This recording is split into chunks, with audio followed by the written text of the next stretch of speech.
Roanoke Lost Colony. 115 people vanished without a trace.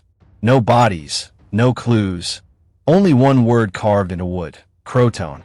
Where did they go? And why does this mystery remain unsolved for over 400 years? Like and subscribe to the channel to keep watching more fascinating videos like this. The Age of Discovery and England's Dream. History rarely begins with a single moment. It builds, wave by wave, until a tide becomes impossible to ignore. In the late 1500s, that tide was empire. The Atlantic was a highway, the New World a prize, and Europe a pressure cooker of rivalry, fear, and ambition. Spain had jumped first and fastest, stamping its flag across Mexico, the Caribbean, and chunks of South America.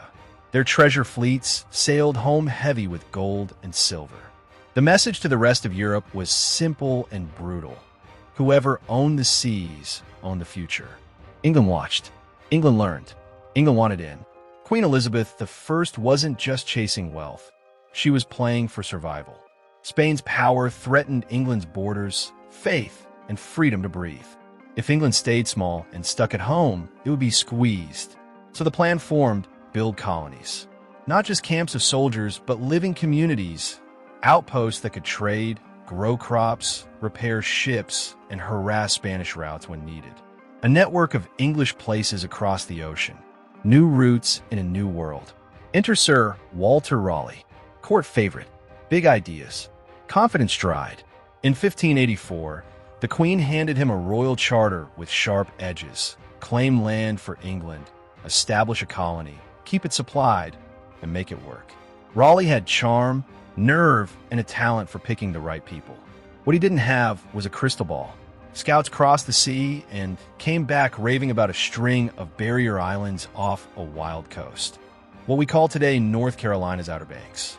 One, called Roanoke, sat behind shifting sandbars, hugged by sounds and marshes, shielded by forests.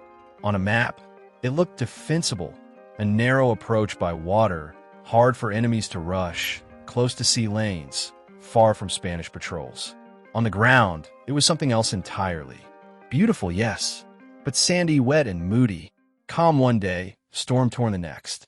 A place that tested anyone who dared to call it home. Still, Raleigh was thinking long-term. Picture a town of timber frames and thatch, smoke curling from hearths, small gardens clawed from the soil, a palisade staring down the wind. A place that could grow into a city, the city of Raleigh. A symbol that England had crossed the ocean not just to visit, but to stay. To make that real, you need people. Carpenters who could shape beams from trees. Farmers who could coax life from stubborn ground. Hunters who could read tracks in a strange forest. Sailors who could navigate sandbars without leaving their keels behind. Soldiers to guard the walls. And leaders who could keep the peace with the people already living there. Because this land was not empty. Tribes like the Secatan and the Croatan had lived in this region for generations. They knew the tides, the seasons, the fish runs, the soil. They had fields, trade routes, defenses, stories. To survive, the English would need more than courage. They would need humility. Diplomacy mattered as much as muskets. One insult, one theft, one careless death could light a fire no one could put out. Imagine the first landfall. Low boats rocking hard in the surf. Men stepping into ankle-deep water, boots sucking at the mud. The air smells like pine and salt and something sweet you can't name. Cicadas scream. Birds flash. The forest stands tight and watchful. Every shadow could be shelter. Every shadow could be danger. Orders were simple on paper. Build, plant, be careful, be friendly, send news. Reality was stubborn. Salt air gnawed at iron. The damp rotted ropes and wood. Storms punched windows out of the sky. Strange fevers ran through the camp. And every supply ship that failed to arrive stretched nerves thinner. But the dream didn't die. In 1585, Raleigh greenlit the first real push. Men were dropped at Roanoke to stake England's claim. If they could hold on, send back good reports, and prove the model, families would follow.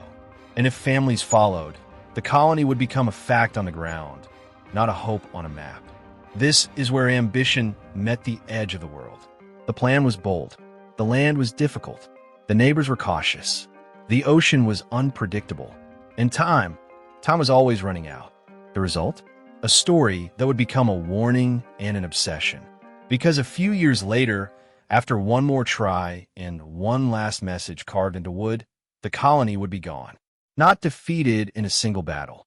Not wiped out by a single storm. Just gone. One word left behind like a whisper. Croton. Where did they go? Why was nothing else found? Why does this mystery still breathe today? To answer, we have the first attempt, 1585 expedition. The dream was alive, but dreams bite back. In 1585, Sir Walter Raleigh turned strategy into action. He sent an expedition across the Atlantic under Sir Richard Grenville. Grenville was bold, respected, and not easy to cross. He brought ships, supplies, and a plan, establish an English presence, scout the coast, make friends where possible, defend when necessary, and leave a seed that could grow into a settlement. By summer, they reached Roanoke. Grenville stayed long enough to test the ground, then sailed away, leaving 107 men behind. Soldiers, craftsmen, mariners, and a few gentlemen learning the hard way that the New World didn't care about status. Command on the island settled under leaders who expected discipline and got fear, heat, and mud. At first glance, Roanoke seemed generous. Fish in the sounds, game in the woods, timber everywhere. But nature charges rent. The soil was sandy and thin. Crops struggled. Fresh water wasn't always where you wanted it. Mosquitoes ruled the marshes. Storms barreled in like they owned the place. The fort they built stood, but every gust made it groan. Food, the boring, unglamorous heart of survival, turned into a daily math problem. Rations thinned. Hunting in unfamiliar country meant learning fast or going hungry. Fishing helped, but weather and tides decide what you get. Men grew tired, then short-tempered, then sick. The line between this is hard and this is danger faded. And then there were the neighbors. The Secatan and related groups understood the land far better than the English ever would. Early visits brought cautious trade. Corn and fish exchanged for metal goods and bright trinkets. Smiles were real enough, but so were the questions. Who are you? How long will you stay? What do you want from our fields? From our shores? Tension built like thunder before storm. Misunderstandings multiplied. A borrowed canoe not returned. A missing tool blamed on the wrong person. A threat spoken too loudly. A warning ignored. Small sparks find dry brush quickly. Skirmishes broke out. Arrows hissing from the trees. Muskets cracking, then silence thick as fog. The English learned the forest could be an ally, or a mouth that swallowed you whole. Disease arrived the way disease always does, quietly, then all at once. Fevers, flux, chills that made teeth chatter in the heat. With each sick man, the workload rose for those still standing. With each burial, morale sank lower. Night fires shrank. Conversations turned to whispers about going home. In 1586, salvation sailed over the horizon in the shape of Sir Francis Drake. Fresh off raiding Spanish holdings, Drake dropped anchor with ships, supplies, and options. The Roanoke men looked like ghosts, thin, angry, exhausted. Some wanted more supplies to try again. Others wanted a ticket back to England and a warm bed that didn't crawl. Drake offered both. The decision wrote itself. They abandoned the fort and sailed home. The first English colony in the Americas failed.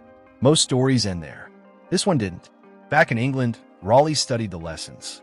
A garrison of men couldn't become a town. Soldiers can defend, but families build. If England wanted a foothold, it needed something human. Wives, children, routines, gardens, baptisms, markets. A place that meant more than a flag in the wind.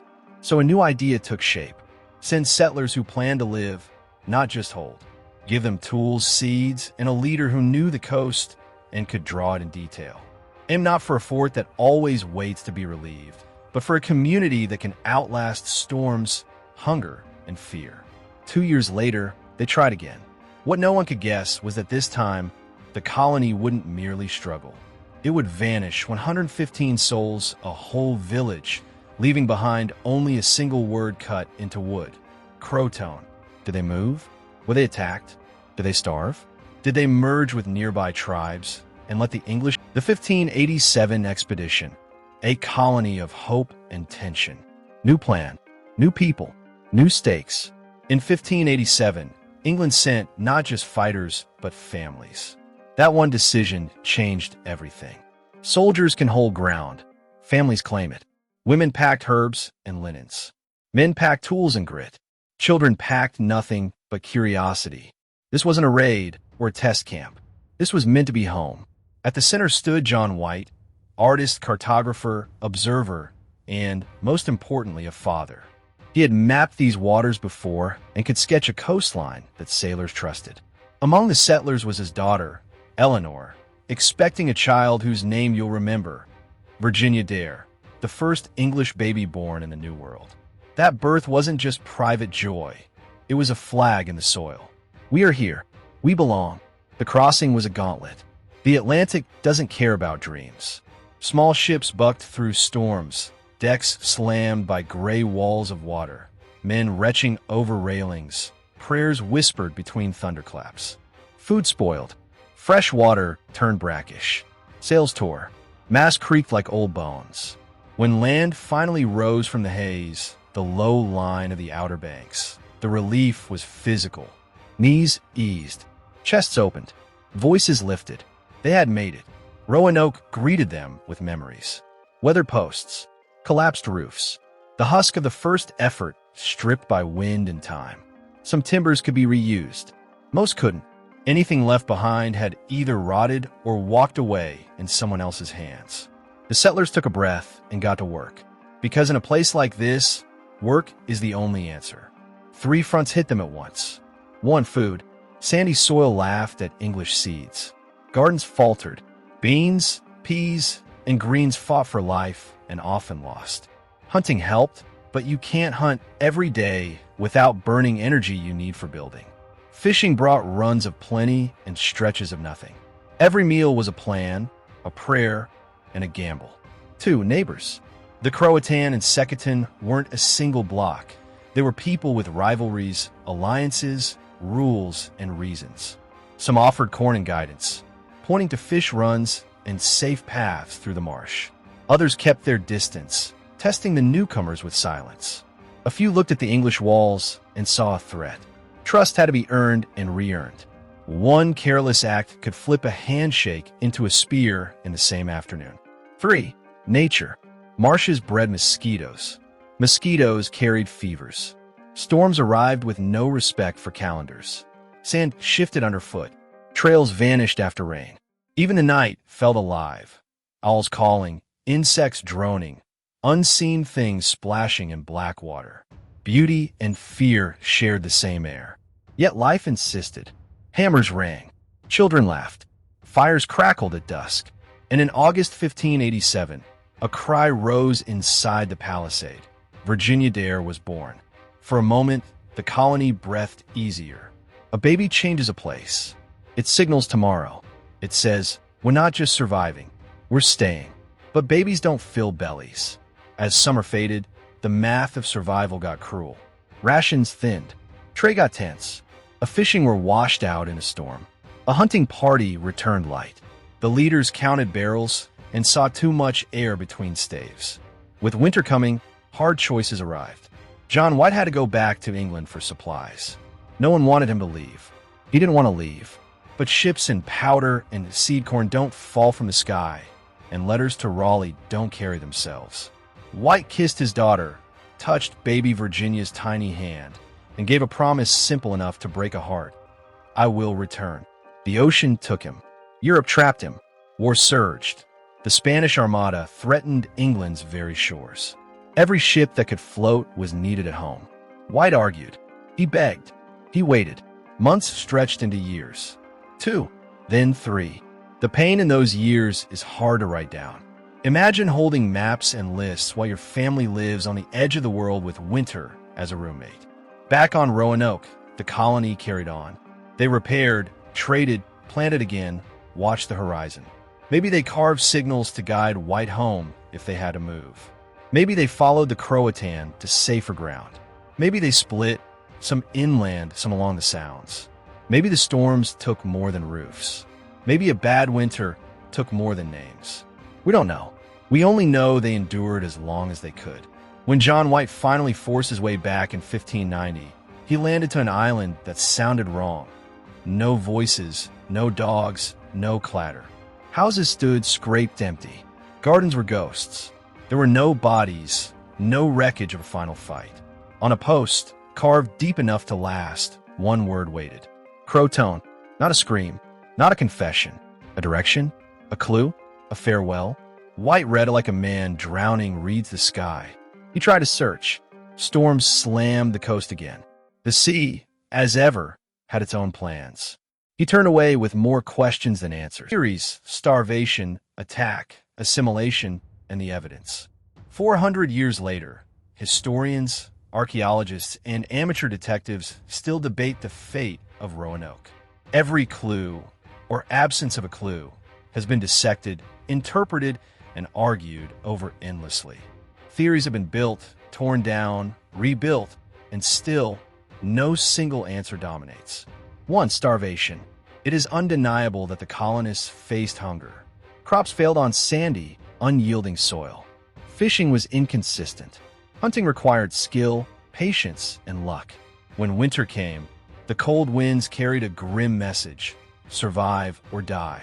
Some historians argue the colony simply didn't have enough food to last the season.